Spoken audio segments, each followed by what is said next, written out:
Welcome to Radical Futures, Reem Mugahed and Laura Kasinof. Thank you so much for joining me today. We are here to celebrate your book, The Book of Sana, which was published by Comma Press, and it just came out. It's super exciting. One of the very few anthologies out there that showcases contemporary Yemeni literature in translation. And so we are grateful for your efforts, Laura. Thank you so much for putting this together. And very quickly, I can say a little bit about you both. So, Reem, you're a sociologist, and your work on Yemen tends to focus on gender justice, women in prisons, community perceptions of women, policing, as well as generally giving voice to women. But you also moonlight, of course, as a writer. I don't know how you do that. You'll tell us in a bit. And Laura, I know of your work for many years, and very pleased that you had published something on Warscapes magazine when we were still operating. And primarily, you have been a journalist, and clearly, you have some literary side that is coming out now as you edit this book. And I remember your book. I think it was from 2016. Don't Be Afraid of the Bullets, an accidental war correspondent in Yemen. So people can go out and get that as well if they want to get some context on what's going on. So I'm going to just jump right in and ask you both. Maybe, Reem, you want to go first and tell us in your own words what you think is going on in Yemen right now. If you want to update us on the political situation, Yemen is in the news, but deeply misunderstood, and very little historical context for the average reader here. Thank you. Thank you so much. Thank you for having me. To explain the situation in Yemen, I think we need not only one session, we will need more Yes. than that. But as you said, it's misunderstood, but now we became famous. I think we needed some militia to bomb some ships in the Red Sea to be finally recognized as a crisis as a country. But to summarize what is going on, or the political situation now, or the landscape, we have the Houthis movement in the north. They take over the capital since 2014, and since then they've been fighting with the internationally recognized government backed by the Arab allies, led by Saudi Arabia and UAE. The plan was 2014-15 to just defeat them and just put them back to their caves in the north. But now, after 10 years, they are more stronger than they were, and they hitting the ships and Israel maybe daily. And now they are having an agreement with the United States. The Trump, he said they are braves and they are a good fighter, and he hit them so hard, but still they are brave. So, and in the south, we have as I said, the internationally recognized government, but it's super fragmented. We have too many political components and groups and movements. Each of them wants to have a piece of the cake in the north. In 2014 and 15, we've been only two, let's say, camps. Now we have too many camps. Mm-hmm. We have too many movements. All of these movements and groups in the south packed and by the regional. So the situation in Yemen, it's mixed between too many factors and too many actors. The actors, diverse between the local ones and the regional ones. And to understand the situation in Yemen, you need to go beyond the narrative that has been already, over the media since 2014. It's too complicated to understand, and you need to understand also the history of the country itself and the movement itself. So, but now there is no live front lines. It's sort of peace, not peace, but sort of. And they reach an agreement with the United States after the the military operation at the beginning of the year, directly after Trump took the administration in Washington. I don't know. I know that will give more confusion than understanding to the Yeah. audience, but yeah. No, thank you. That is a swift compression, and that's interesting, of course. But I wanted, of course, Laura to chime in. You have many years' experience. You've lived there for many years, and then after that, you've been writing about it pretty consistently. So, one of the things that strikes me about Yemen is that it's geographically situated in such a way, and then politically, it tends to be the same way, where every global event affects it very astronomically. It's like it takes on, like, Yemen came into my understanding and my view after 9/11, and then the war on terror stuff, and then again with Tahrir and Arab Spring. So it's like big, any world event, and now with the genocide in Palestine and Israel. And so every giant world event rocks this little place so intensively. But Laura, would love to hear your thoughts. Yeah, that's a good way to say it. And I mean, exactly as you said, it's like every world event also reverberates in Yemen. And that's like, I feel like always very much been the case, even starting back when like it was, it was a British colony and things. It's an often overlooked, Soviet, South Yemen, but with Soviet states in the Arab world, and not Soviet states, but, Soviet ally in the Arab world and a Marxist state.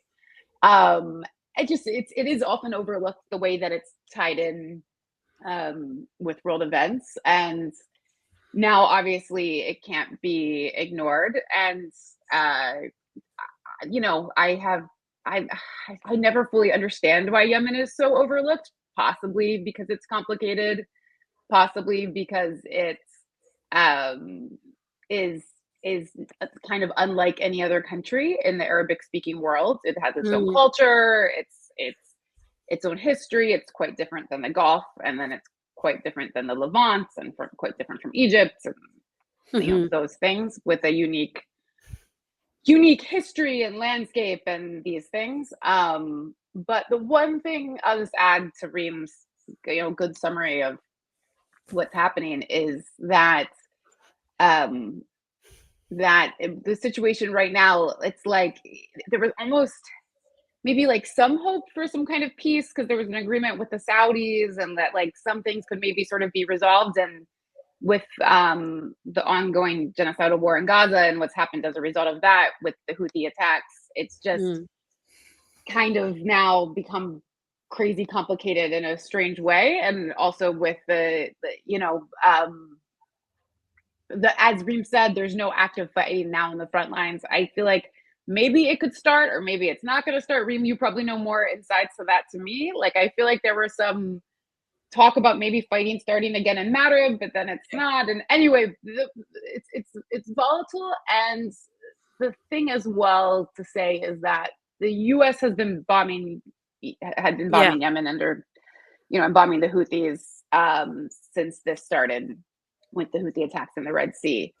The situation with Israel now bombing North Yemen and bombing Sana'a Airport and Hodeidah Port and these places has greatly sort of inflamed and exasperated an already desperate situation. That's what I want to say. So that sort of was a racketed up, or it made an already very volatile situation worse in a level that nothing else quite has. I would say. I mean, the complete destruction of Sana'a International Airport is terrible. And that's an extremely worrying trend for what's going to happen in the future. We'll see. Yeah. I mean, it's funny about forgotten or misunderstood or what. I mean, the cheering on of the Houthi attacks on the ship, on the ships in social media and all that. I mean, that was a kind of a fun moment, of course. But then you read a book like the Book of Sana, and you realize like the deeply problematic nature of sort of the Houthi rule, or whatever insurgency, whatever you want to sort of call it. So of course that's one role something like literature can play, is kind of offer these multiple ways of looking at something, because cheering on the Houthis has felt uncomfortable for some of us who are kind of like, well, this is cool, but maybe historically not so. But to pivot also to the book, yes, people might misunderstand Yemen. Yes, it may not always be in the news or in the right way in the news. But one of the things is that anybody who goes there it's like they are transformed. It becomes like this unforgettable experience. And I know so many people who've been to Sana'a and just fell in love with this city. And then, of course, the surrounding areas and lots of different sort of miracles and wonders that Yemen sort of represents. And one of the things you've managed to do in this book is really create a taste for the little alleys and the history and the beauty of Sana'a and the scrappiness and the grittiness. And it's really a great point of entry into Yemen, and it's through this one city. So I just wanted to start actually by asking you, Laura, how did this idea come about, the Book of Sana'a come about? I know it's part of a longer series with Comma Press, but just how did you conceive of it and assemble it? Yeah. So this Book of Sana'a started. The idea for it started many years ago when Comma Press, an editor at Comma Press, Raw Page, came to me and said that they were interested in putting together the Book of Sana'a, and I was familiar with Comma Press and their sort of the Book of City series. I think starting with the Book of Gaza and the end that they would publish an anthology of short stories. I was very excited about this idea.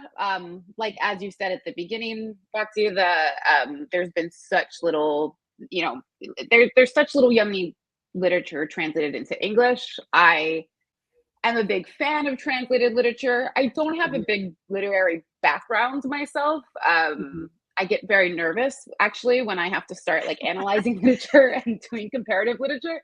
But I'm a big fan of translated literature in its ability to bring a place alive in a way that like nothing else can. And I feel like it can kind of speak to the truth of something in a way that like nothing else can, be it, nonfiction or documentary and film and fiction film can do that as well. But I love, so I was excited about the opportunity to be involved in this with Yemen. The one, and it just took a long time, small publishing house, took a long time for it to come to life. But what I want to say, it was one thing that I was a little worried about, and I feel like Reem will appreciate this, that I told Comma Press, I said, can we possibly please do a book of Yemen, not a book of Sana'a? Because like, it's very, Yemen is extremely sort of right now divided, like maybe let's say like emotionally amongst people, and Sana'a comes with some stigma right now, particularly people, Yemenis who are against the Houthis. So I was a bit worried about that. Also, many Yemeni writers, like the tradition of Yemen literature is many of the writers are from other cities in Yemen as well. So I was worried about that. But then and then Comma Press said, no, we have to focus on a city. So yes, I thought, Sana'a is magical. I mean, it is a really special, magical place. So despite all of these like terrible ill feelings people have, like a lot of my Yemeni friends have towards the Houthis and my connections, then many people I know have had to flee Sana'a. So that's I don't know. It came with Sana'a comes with a lot of baggage these days. Yeah. So domestically, but it is such a special place with such a spirit to it that and I only got told off by one Southern Yemeni writer. Okay, Reem, where did you come? You came around to the Book of Sana'a, I'm assuming, and as someone who probably knows this city, tell me what's so special. I'm going to ask you to promote the idea that Sana'a is the right way to enter Yemeni literature. Sana, as Laura said, Sana is a special city. It's like has the soul of the city. So myself, I came from the south, from Hmm. Taiz actually, but near to the south. I grew up in a small village. Then I lived for some years in Taiz in the middle. Then I moved to Aden. Then I ended up in Sana'a. But if you ask me now, where is your city? Where is your home? I will tell you Sana'a.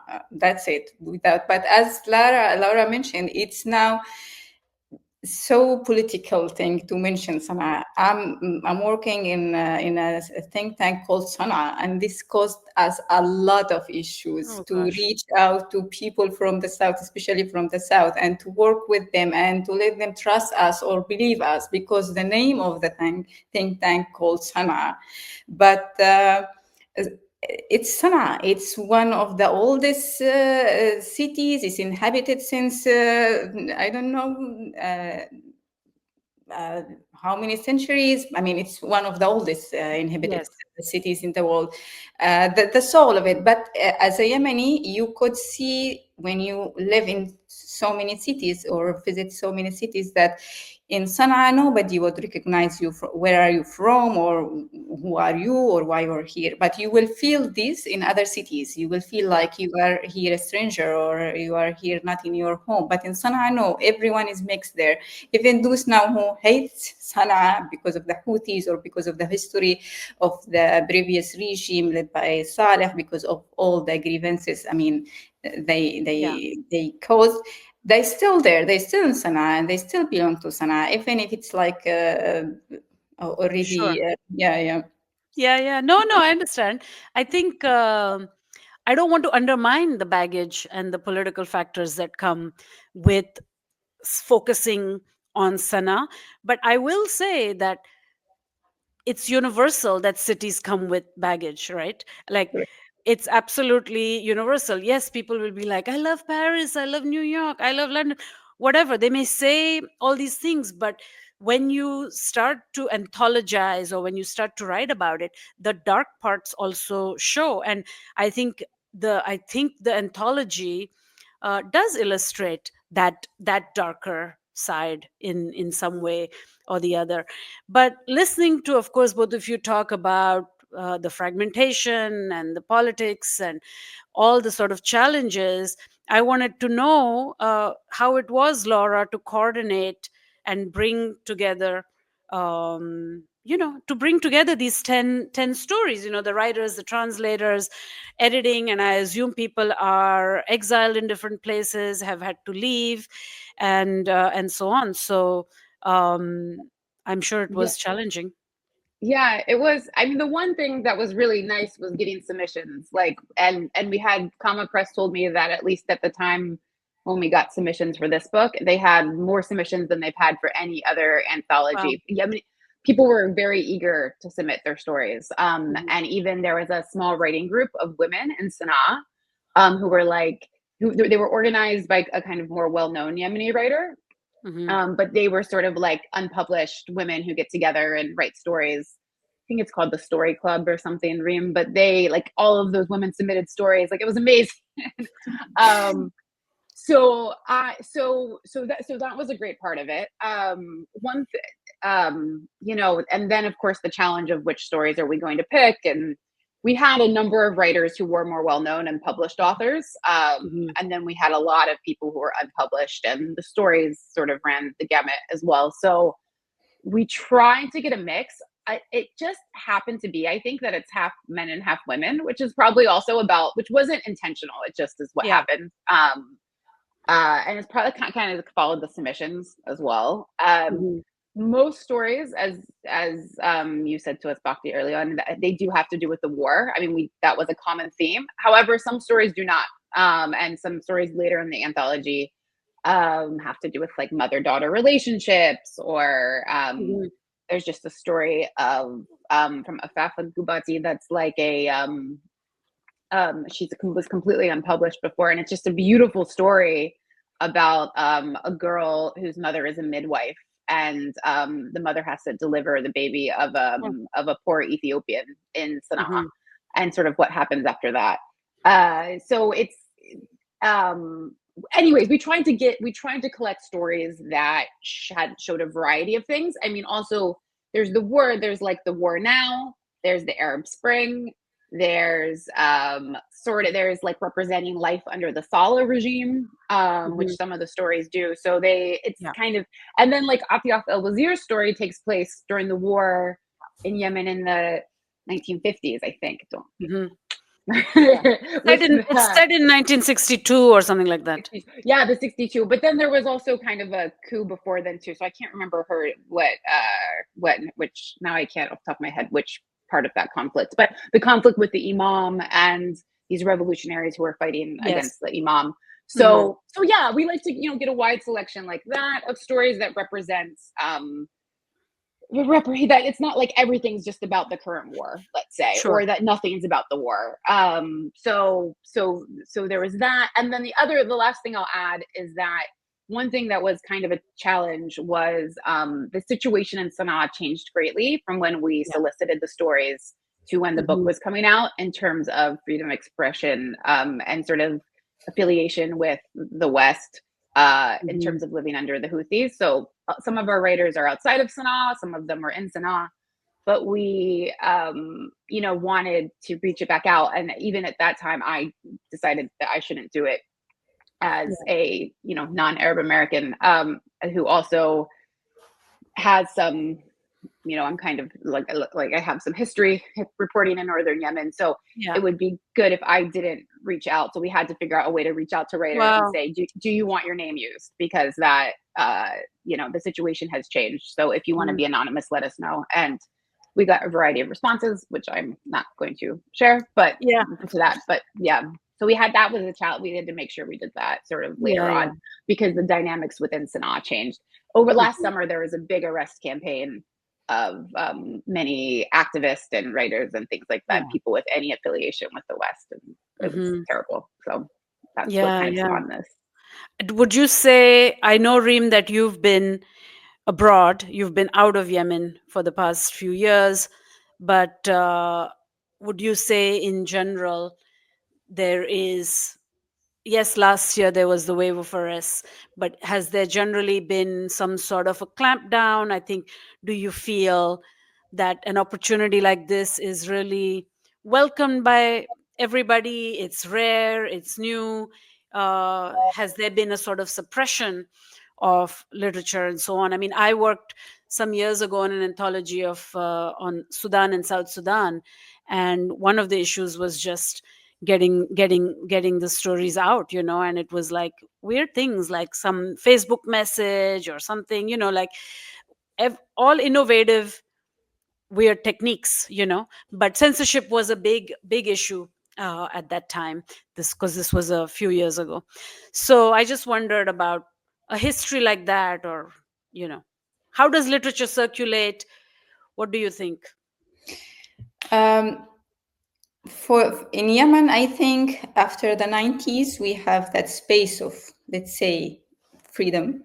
So people can write and publish, even for the journalism, not only for the literature and everything. We had that space, even though the regime was horrible in too many ways, but that space was saved for people. After 2000, the street was always live with the protest and the movement of the activists and journalists and women and everything. And at that time, also journalism and writing was okay. But now, since Houthis took over, the situation has completely changed, not only in the areas of Houthis control, but also the other side. I cannot answer the question with too confidence that I'm confident what's going on, especially on literature. But I'm sure, as I'm working, closely to the, in a think tank, closely to the society and everything, that freedom is not there anymore in South or North, both together. But literature itself, as a section or as a sector, I don't have that much, knowledge about it. But you can explain this from the space or the way that they were published. I mean, we don't have anymore those big newspapers where it used to be. There is no fund or support to such magazine in Yemen. The spaces where people, especially young people, were to write in that small newspaper, local newspaper, it's gone. It's not there anymore. Either are talked over by the Houthis or the, I mean, Yeah. Well, you're answering the question by saying that without yeah, funding, without press, I mean, it's very yes. hard for there to So be there is growth, no you know? space, no space at all. And as we mentioned from the beginning, it's very polarized landscape in Yemen. There is no space to write fiction, or it's just about politics all the time. Yeah. And I know you're a sociologist, and but then you moonlight as a writer, or at least you try to write, I assume, as much as time permits. How do you switch? How do you switch between the two like that? And what makes you want to keep writing fiction? As you seem to be saying, there is a burden of thinking and researching about the politics, right? How do you carve out time? What does fiction do for you that's different? I've been always writing fiction since I know myself. Yeah. I grew up, as I mentioned at the beginning, in a small village, the remote and small village up on the mountain in the south. And I was going to a far school from the house, and mostly alone because there is no more girls going to the school. So I I used to entertain myself in the way by telling myself stories. But this is also this came from my love to the Arabic language. I love the Arabic language. I'm amazed by the Arabic language. I love the words that sounds to my head. So I use always write. Then my teacher in school discovered me writing. So I use write to write to him and to my family. Then I became a sociologist and started writing articles at the beginning in 2012 after the university in 2013, and then Mhm. I left Yemen and then I came back again to this think tank to work with them. So fiction is part of my life. I've been always writing. I didn't stop, and then I came to sociology. But I think whether it's research or fiction or activism or wherever, it's just another way to tell the human experience and to tell people's stories, especially in Yemen, where I think Yemenis were less humanized during this war. And even from the beginning, they were forgotten, they were not there. And then now they are talking about them as numbers, for example, or an issue or a crisis. So I think it's part of our responsibilities as also as people and who can write to also to humanize this narrative and to share people's stories, as I said, whether via fiction or researches or studies or whatever. That's wonderful. That's a wonderful answer. And I'm going to uh, twist it the same way for Laura, who said before that she's a little bit afraid of talking about literary analysis or literature or something. But here she is, edited a wonderful anthology.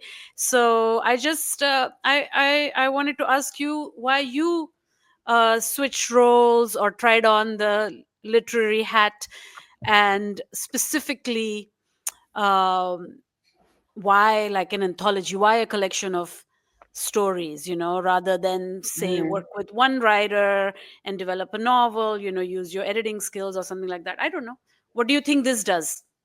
Yeah. I love the way that the anthology provides the variety of perspectives, and I think it can thus tell. It tells a story in a different way than a novel would, right? The so it's by nature shorter stories, a variety of perspectives but I think in doing so, thus it paints a picture of Sana'a that would be quite different than you would get from one novel. So Hmm. and I do love the different snapshots of Yeah. history, and the different snapshots of, unfortunately, often conflict. but sometimes not, and in the stories. And yes, I love the picture that paints. I myself, just on a personal note, have been very interested in getting involved with literary translation, and doing some work with literary translation. I always sort of believed my Arabic needs to be better in order to do so, but then this book came along, so I had the opportunity to translate Gehad Gorala's story in it, which I also picked because it was like utterly beautiful language, but I felt like I could maybe like Reem's story, the language was like a little more complicated in some way. I would thought it would be more difficult for me to translate, whereas Gehad's story was like, it was like simple language in a more beautiful, it's just the way she used language. I'm like, okay, I think this one I can do as my first stab at literary translation. I've always done a lot of my own translation for journalism, and I work as my own translator, and I've done some subtitling for film, but I utterly love translation. It makes me so happy. I just think, and it makes me so happy to do it in like the Yemen context, because I have worked in the country, so I have some idea of the context of what people mean when they say things. So I get a lot of joy out of that. So I was more so like this opportunity just came along, and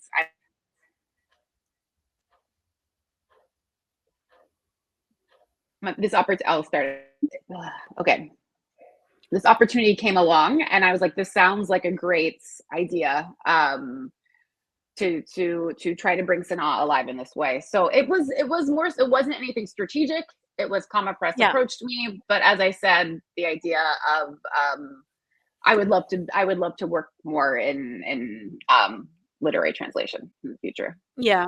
And as you said in the introduction, you said that while Salah was still there was functioning press, despite not knowing where he would draw a red line or when censorship would suddenly appear.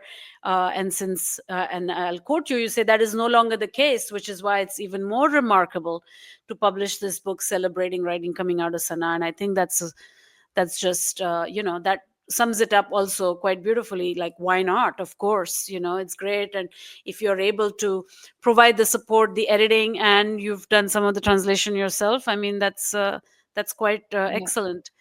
I'm also just like tired of writing it's so nice to publish Yemenis. I don't need to write any. I mean, I can still write some, but like it's nice to highlight other voices than my just like white American voice coming in saying blah blah blah is going on in Yemen. So I'm happy to be able to do that as well. Absolutely. No, it's amazing. Reem, do you want to tell us about your very very cool and very trickstery gender bender story, The Ruse of Sana? And I have to say that this is a great story. Look, I have edited a lot of anthologies in my life, and I know you have to pick the first one.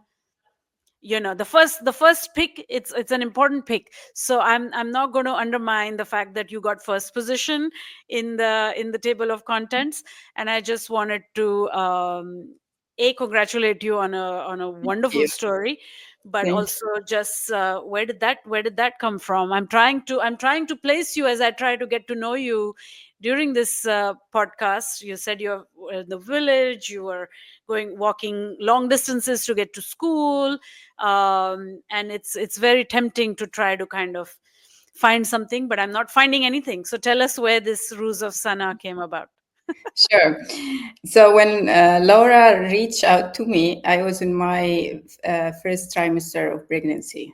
It was a horrible days, just sickness and vomiting and not eating and just laying on bed.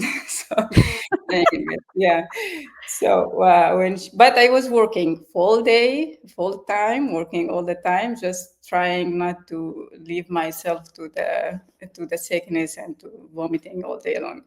So when she reached me, I was happy because I was for not a long time, but for some I mean, time, I didn't publish anything and they didn't write anything. I used to write all the time to the Safir in Lebanon, to some other Arab magazines. So I was okay, I'm coming back.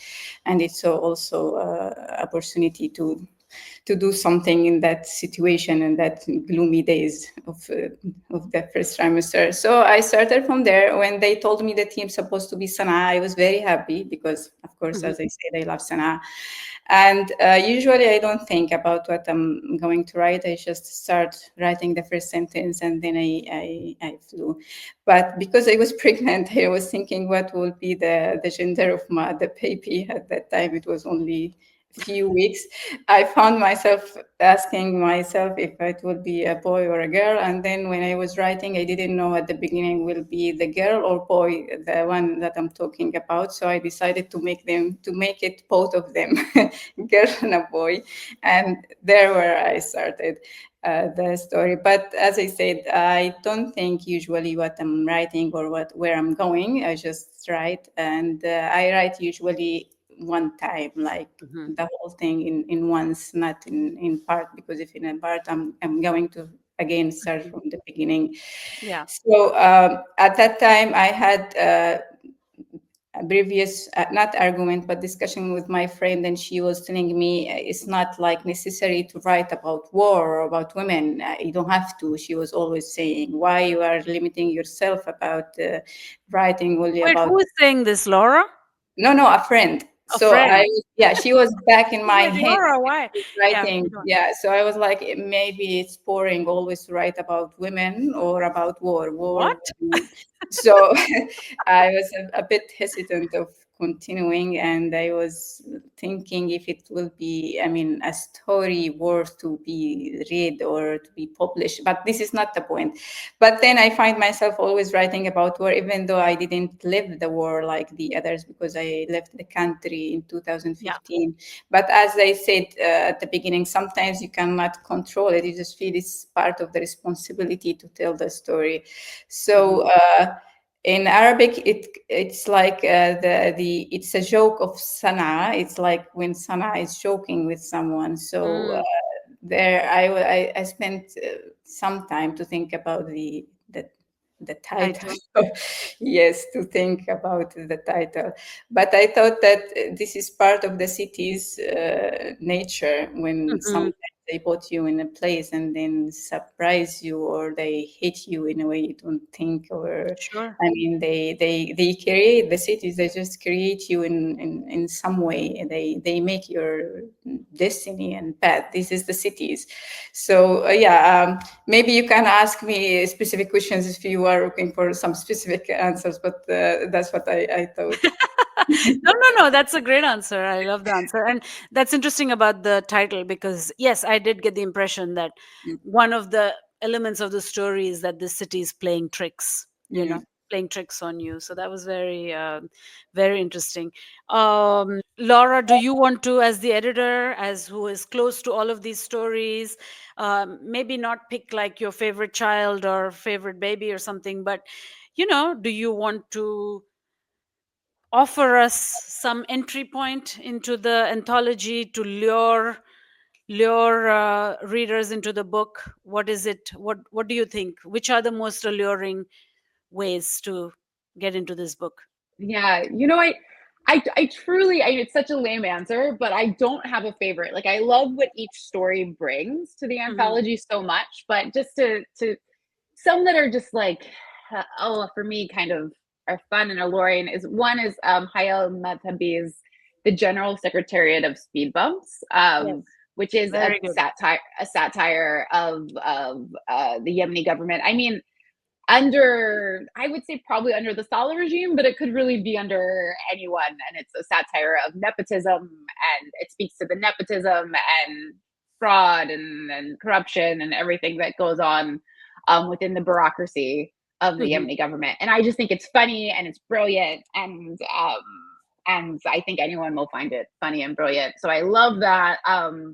I also loved Abu Taj's story, Bahrain Ahead, which is sometimes I'm like, what is he even with the story? I'm like, it's just the way we all lose our minds in collectively in conflict and war and life, and that I thought was just like this beautiful metaphor that you can read whatever into you want to read into. And then we do have some stories that are about like mother-daughter relationships, like the Yes. Hagarella story that I translated, that speaks to, for me, that story was so interesting because, you know, Sana'a is, you know, for many people a magical place, but for the young woman in that story, it was a prison essentially, you know, of and something that she looked at the buildings of Sana'a that most of us see and are like, oh my goodness, they're beautiful in the old city, and for her they were like prison blocks basically, you know. Wow.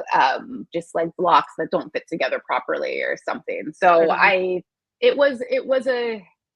it's just another interesting way to look at the city through the perspective, through the eyes of a young woman. And then yeah, I do really appreciate the way that I think it's, for me, just a beautiful way to learn about the conflict in the city, but in a that the throughout the years, and but through the eyes of average citizens living in it, and it brings life that journalism cannot bring Yeah. to this kind of thing.